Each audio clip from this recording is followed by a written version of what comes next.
Hello friends! I hope that this video comes to you just in perfect divine timing, really. And it will, because if you're watching this right now, you're meant to be here, you're meant to be watching this, and everything that you're going through, I just want to give you a little bit of clarity on some things. Everything that you're going through is perfect. Everything that you're going through is meant to be. You're where you're meant to be. Whether it's you feel like you're going through this really, really hard time, or you feel like your life is complete bliss right now and everything is great and wonderful, and no matter what you're going through right now, it's perfect and it's where you're supposed to be. It's what you're supposed to be learning. I want to kind of just explain a little bit. When I first created my channel, I didn't really have like a direction or a vision of what I wanted to share. It was kind of just, I'm kind of just like all over the place. That's just who I am. Before I make these videos, I've tried making notes, but it just doesn't connect with me. So,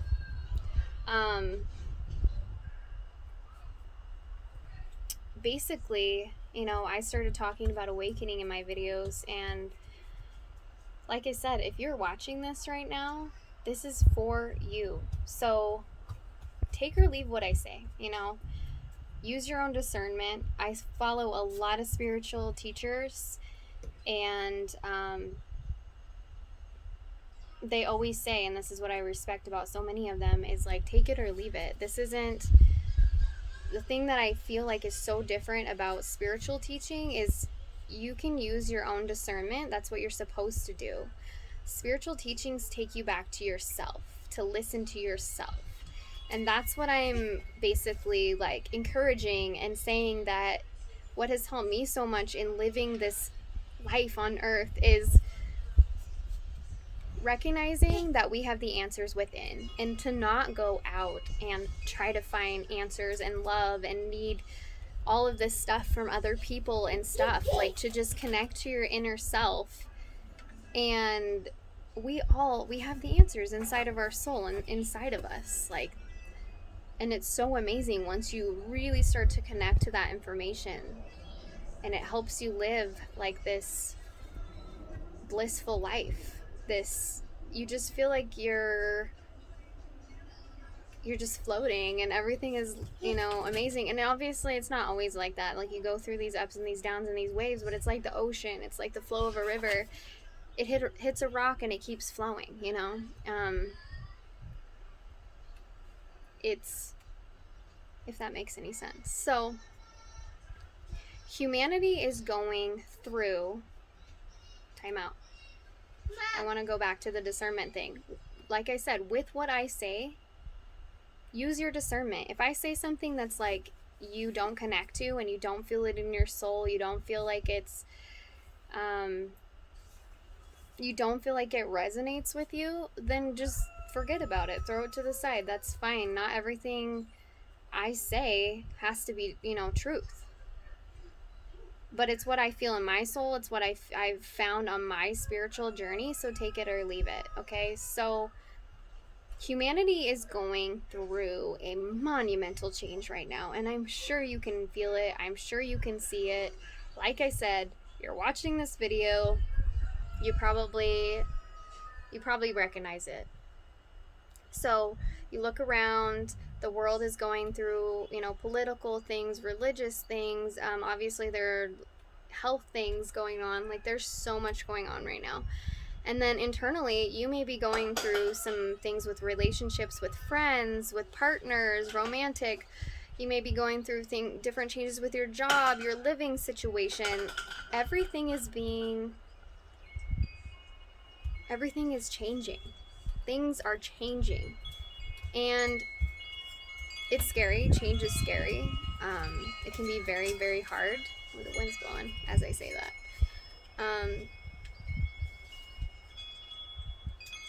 It's hard when you fight back. If you're not going through the flow of it and you're not feeling through it and just letting it flow, then it can be very, very hard.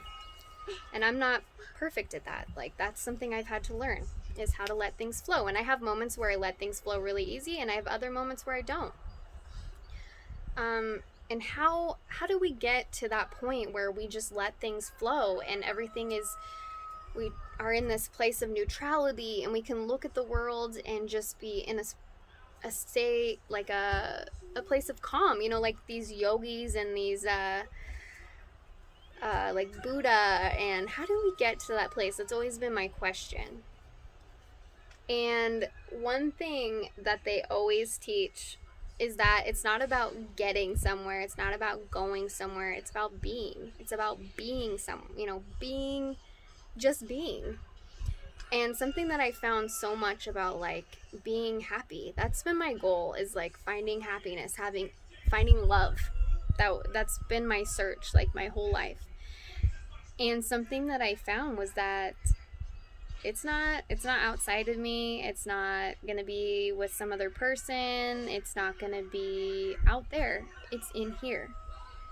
And the moment that you connect to that love and that happiness within yourself, it's a very blissful feeling. It's a very comforting feeling. And it doesn't mean that everything's going to be perfect and always sunshine and rainbows. You're going to go through your ups and downs, even if you're in this higher dimensional state. You're still going to have a hard time. So, like I said, humanity is going through this big, huge change right now. And for many, many thousands and millions of years, humanity has been under control. Us as humans have been under control by these beings, whoever it is, have been controlling us as humans, have been hijacking our consciousness. So you look around and so many people are unconscious. I was unconscious for a long time. Just walking the steps, doing the thing, not even really thinking about what I was doing. When we come to this earth plane, we are whole, we are perfect, we are divine. But as we develop, we are molded and changed by everything around us, by our parents, by society. So, okay, where does all of societal, all the norms and everything and what our parents have gone through, it's past generations of whatever our parents went to, their generational trauma, their parents, how they raised them, and their parents and their parents and their parents, and it just goes on for forever. And same with society. Over time, we have decided, okay, this is how this is going to be, and this is how this is going to be, and it's just this building of this foundation of, okay, this is how our society is now.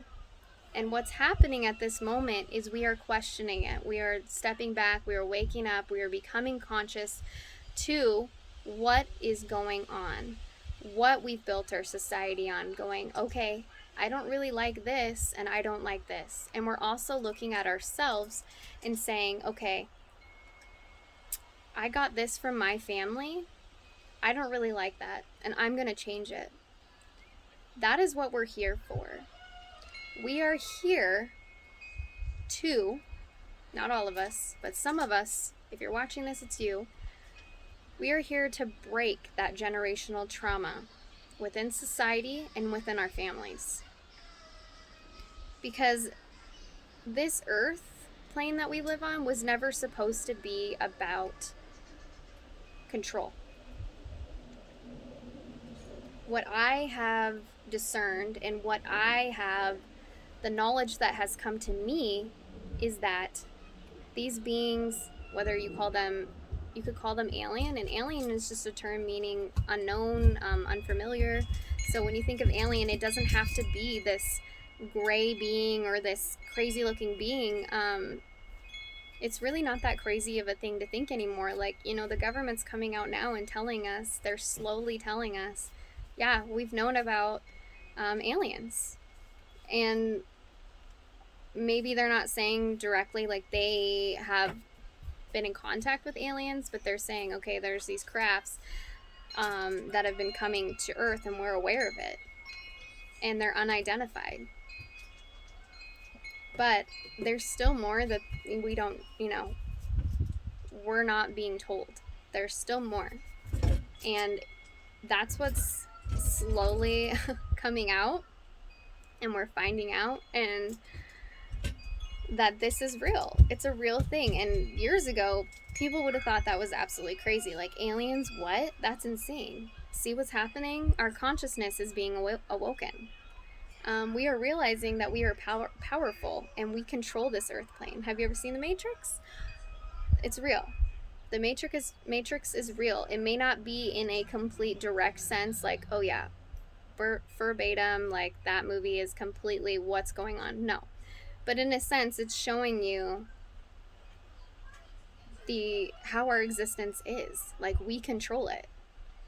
And when you get to a place where you have healed your traumas, you realize that you are whole, divine, perfect. You let go of all that baggage. You let go of that negative frequency, because we are all vibration. We are all vibrating. Animals, the trees, the flowers, everything is vibrating at a frequency. Everything is numbers, and like, you want to think about it scientifically, everything is numbers and sound waves, and we're all emitting this frequency. That's why, you can feel everything. Everything is, if you're an empath, you can feel everything around you, from the food you eat to the things that you're around, the TV, the trees, like I said, the animals are all emitting this frequency. And so it's all about understanding that, and not having a judgment about what you should or shouldn't feel, about who you should or shouldn't be, and just accepting and just being. And it's not super easy, I'm not saying, but once you do, it feels super easy. It feels ridiculous that you even were not there at that point. Recognizing, this is the biggest thing I want to say, is recognizing, like I said, you are our soul that came to experience this experience on Earth.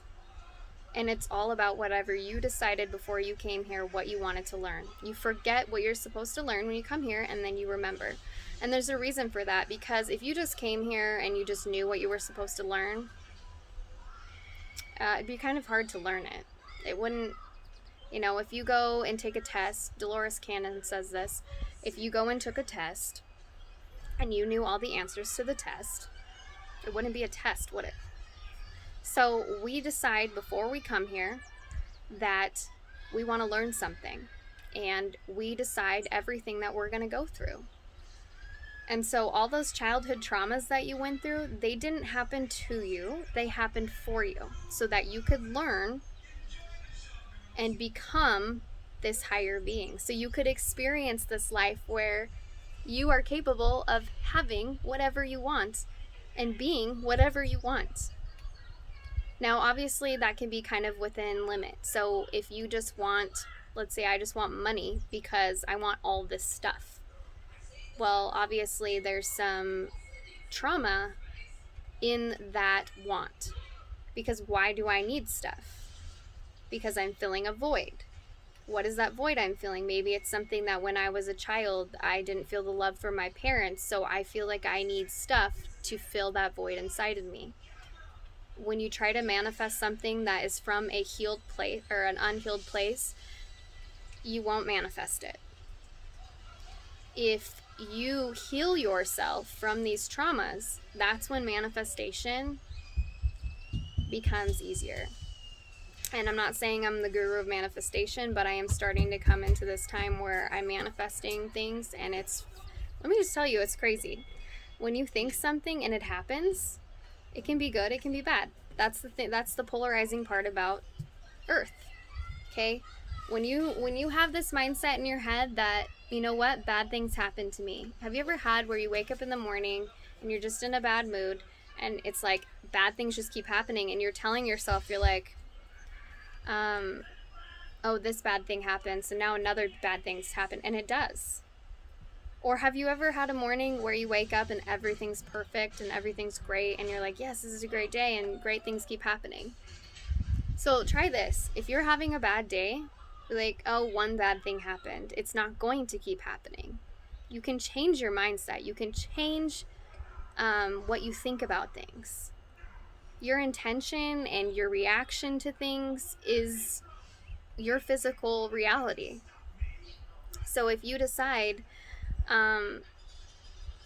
this day is going to be bad, it's going to be bad. You make that decision about everything. And I know because I have manifested things recently and I'm like, oh man, I should have been more clear about what it was I wanted. Because I said I wanted this, but I didn't really clearly state what I wanted, you know? So how do we heal? How do we heal, the trauma? And it sounds like so easy, or maybe you're hearing this and you're like, that's so hard. I've gone through all of this stuff and I can't just let it go. I can't release it. And honestly, for the last probably 6 months to a year, probably longer, I have been like, I can't let go of this. Like, I was hurt when I was a kid. I didn't feel loved. I felt like I was alone. I felt like I've been alone for most of my life because I've always been different. I've always been that girl that's just different. I didn't fit into any certain group. And so I'm just like, I'm not good enough. I had this mentality in my head, like, I'm not good enough. I don't deserve love. And that happened, all of the childhood things that happened to me, I have had to realize happened for me so that I can be where I am now. So I can be who I am now. So I could realize that I am capable of living the life that I want, the life that makes me feel fulfilled. And sure, I'm almost 33 this year. It's taken me 33 years. It seems like a long time, but what is time? Time is an illusion. Time is very much an illusion. And have you ever had those moments where you're spending time with somebody and just time just goes like that? That's because there is no time. Time is what you make it.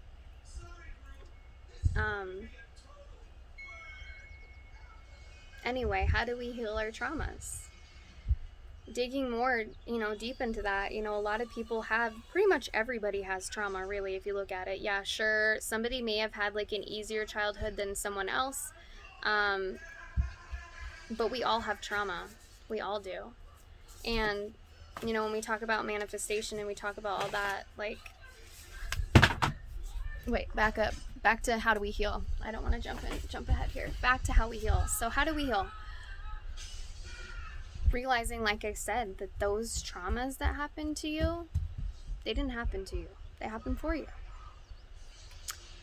And one thing that has really helped me, I used to, I blame my parents for a long time. Like, you did this to me. You did this to me. How could you do that? Like, how could you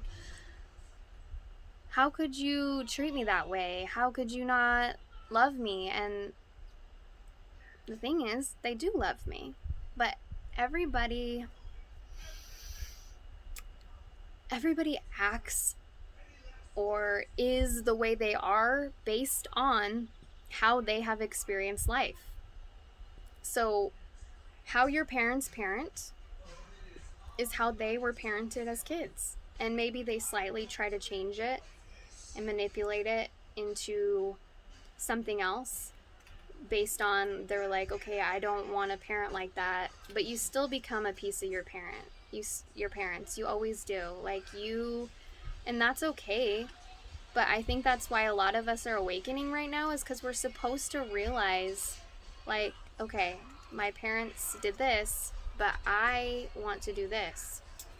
We're becoming more conscious. I think our parents were in a really big state of unconsciousness, and their parents were even more unconscious. They didn't even realize, like, they were doing the best that they could, and that's how you heal from that. Just because you recognize that they did the best they could Doesn't mean that they have to be in your life. Doesn't mean that you have to continue to let them treat you like if they're treating you really badly still. Doesn't mean you need to let them do that. But it's all about communication and communicating what you need and what you want out of your relationship. Putting out there what you need and what you want. So if you recognize now that whatever the way your parents parented, you don't like that, and you're like, that was not okay, have that conversation with them. As hard as it is, you need to release that. For a long time, I was living very unconsciously, and I was drinking, and I was doing all these things to drown out the feelings that I had from a child. And so for like the last year, I've had to like just cry and just let it out and feel that aloneness and cry and just say, I feel so alone. I feel so alone. But then tell myself, no matter what happens, I love you and you are perfect and I'm here for you. The last month or so, that has been a major healing piece for me, is connecting to my inner child. What is your inner child? I'm throwing a lot of stuff out there, so this might be a lot, but your inner child is your child when who you were as a child is deep within you. So if you were constantly made to feel like, and maybe not purposely, like a lot of our parents, like I said, were unconscious and they didn't realize what they were doing. So if you deep inside of you have this thing that you tell yourself, pay attention to when you are going through something hard. You go through a confrontation in a relationship with your whoever, with your relationship, your romantic relationship, with a friend relationship. What do you tell yourself? Are you saying to yourself, I'm not good enough? What's wrong with me? Why are you this way? Why are you so emotional? Stop being so emotional. Because you know what? That's something really hard in society. A lot of us have been taught not to be emotional. Not that emotions are weakness. And emotions aren't weakness. Emotions are actually signals to a lot of things outside of us. They're signals to us to the change of vibration, to the change of frequency of what's outside of us. So that moment when you feel those emotions, you might just be feeling someone else's emotions and you take it on. And I remember I used to tell myself over and over again, like, I tried to block out like all my emotions, all my gifts. Like, I don't want this. I just want to be normal. I just want to be like everybody else. I don't want to feel everything. I don't want to see everything, because I do. I recognize when I look around, when I watch stuff, I'm like, that's fake. That's not real. I can discern and recognize things that people don't see. I can feel things that people don't feel. And it's hard when you are that way, when you don't want to get wasted all the time anymore, when you are trying to change your lifestyle, when you want to live a different life than all of society. I've always been the person who looks at something and is like, nope, everybody else is doing that. I don't want to do it. But then I've also gone through my moments where I tried to fit in and I tried to do those things and I tried to be unconscious like everyone else because I wanted to shut it off. I just wanted to shut it all off. So that's part of healing, is realizing that it's okay to be different than everybody else, because there actually are a lot of people who are different than everybody else, but they just are starting to show it. It's okay to be emotional. It's okay to feel. I'm an empath, and there's a lot of us are empaths actually, and I'm more clairsentient, which means that like I said, I feel other people. I feel the earth. I feel when the earth is going through a huge change, when I feel humanity. I feel their emotions, and it can be so hard. And that's why I live kind of like not in the middle of nowhere, but I live far out, because I need that time to get away from energy so I can come back to my own energy. I can connect with my own energy. And then in those moments when I'm in public, I can recognize, okay, I can feel the energy, and I just kind of let it flow through me. I don't let it stop. I don't hold on to it and go, oh my God, this is me. I can recognize other people's energy and allow it to flow and say, like I said, that's not me, that's not, but I can also, what's so powerful about that is that I can help other people because I can say, hey, you're going through this, it's okay. Like I can empathize with you and I can understand what you're going through, and this is here, let's do this together, because there's something so powerful about having an ally, having a community, having a tribe. We used to live in tribal times where we were in groups and we took care of each other, and we, got, each person got, grew this crop or grew that crop. Each person had a job in the community. We loved each other. We worked, we just, everybody loved each other. Everyone raised each other's kids. That's why it's so hard now. That's why women feel so isolated. That's why men feel so stressed out, because they feel like the burden is on them to take care of their family. And then there's the woman who's trying to take care of her kids and all the weight is on her. We had these communities that we had are what made us whole. Okay, you can be whole by yourself, but having that community, having that tribe, makes existence easier, makes existing enjoyable. Because if you don't have, you could sure, like I was talking about this with one of my good friends, you can laugh and you can have a good time by yourself, sure, but when you can share it with somebody else and they know you and they love you for who you are, and there's just something so amazing about that. I talk a lot about like my relationship issues that I've had in the past, and how for me, I've been the clinger, I've been the Klingon, the chaser, and it was because I never felt like I had love when I was younger. I felt alone, and I've always felt like I needed that other person to make me feel whole. I was chasing that Disney love. And I've realized that I don't need that. I don't need someone else to make me feel whole. I don't need someone else to be with me. And sure, I still have my moments where I go back into my trauma and I let my ego take control, but that's what it is. Your ego is there to protect you. So when you were younger, you developed protection mechanisms because of what you were going through. Okay, so your parents were, all of our parents have traumas, and to whatever level.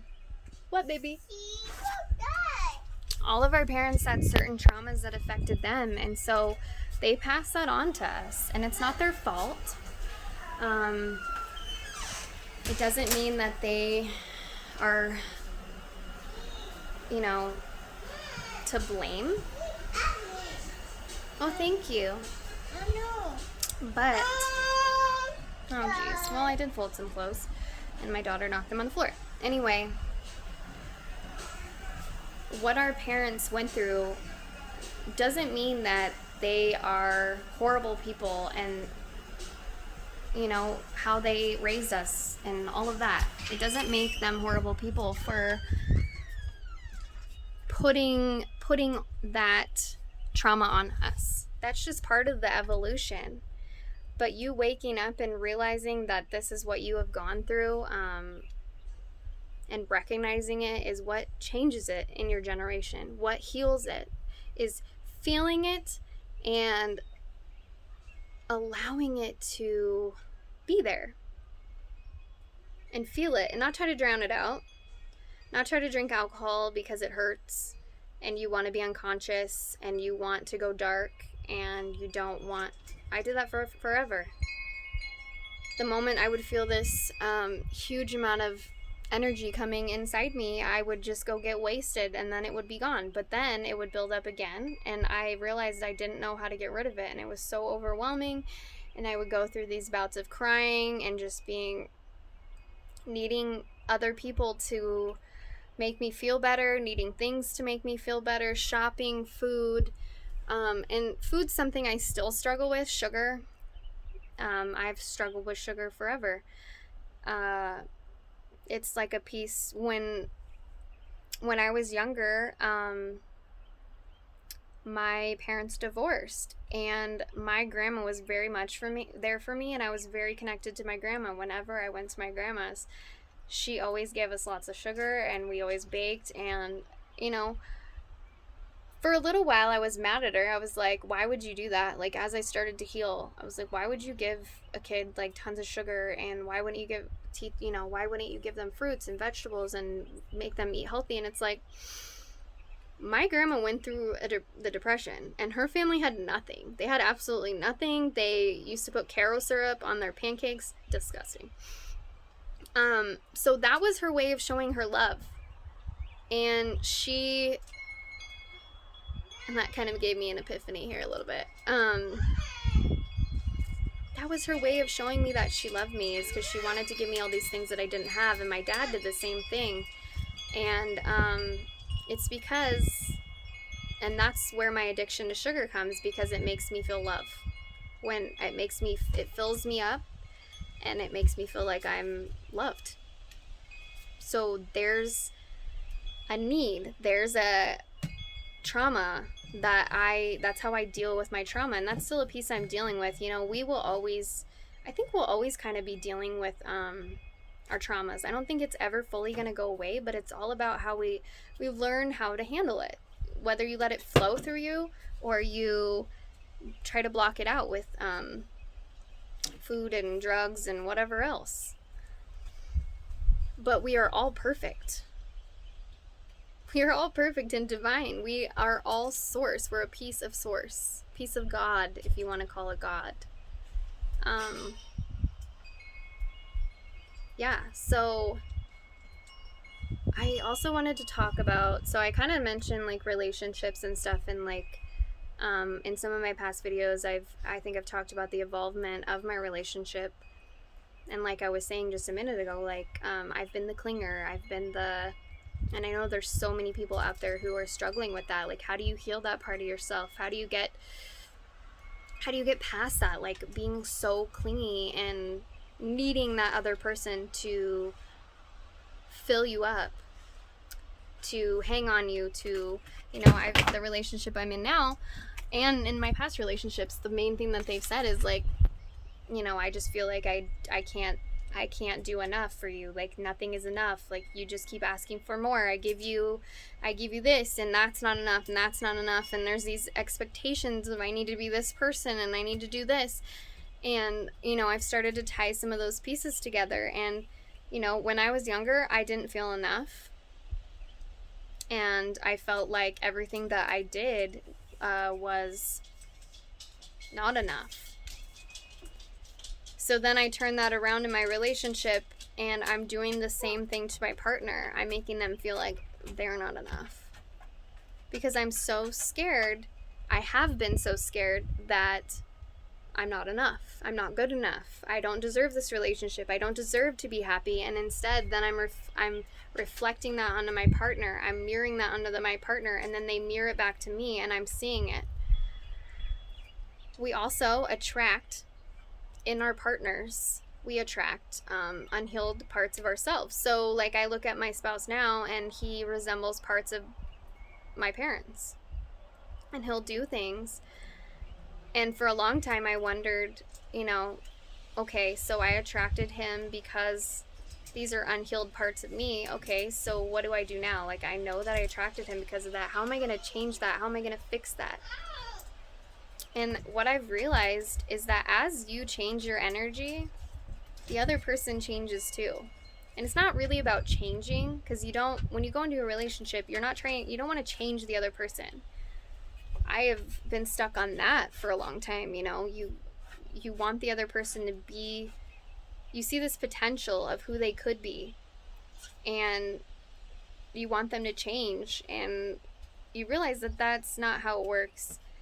We all have a conscious, higher version of ourselves, and that's what I have the ability to see in other people. I see the conscious, higher version that we are all capable of being.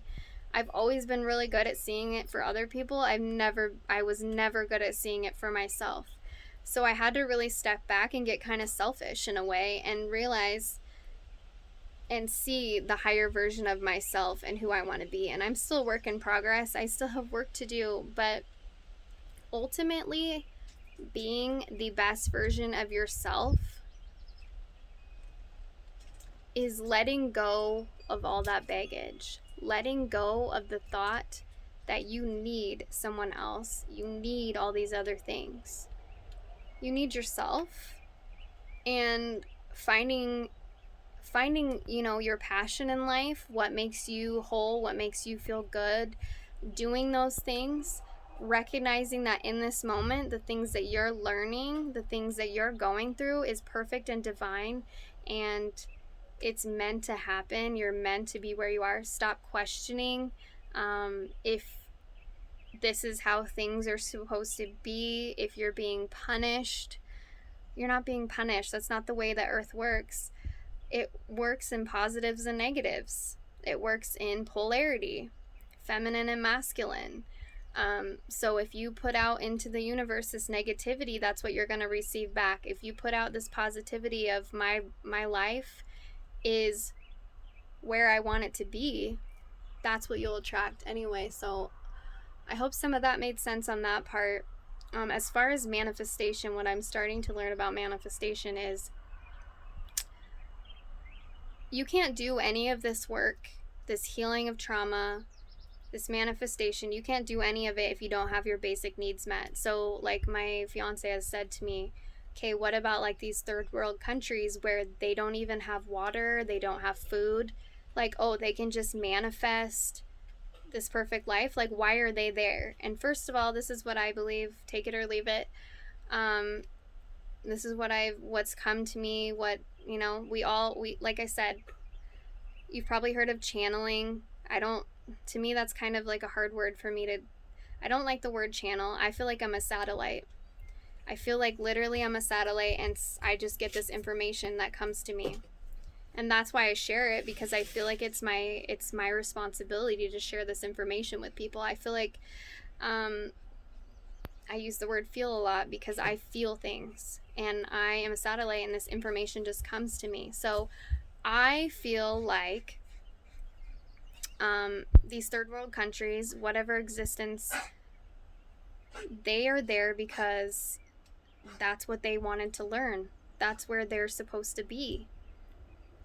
But in order to manifest and change your reality, you have to have your basic needs met. So if you don't have shelter, if you don't have food, if you don't have a house, obviously those are things that need to be focused on first.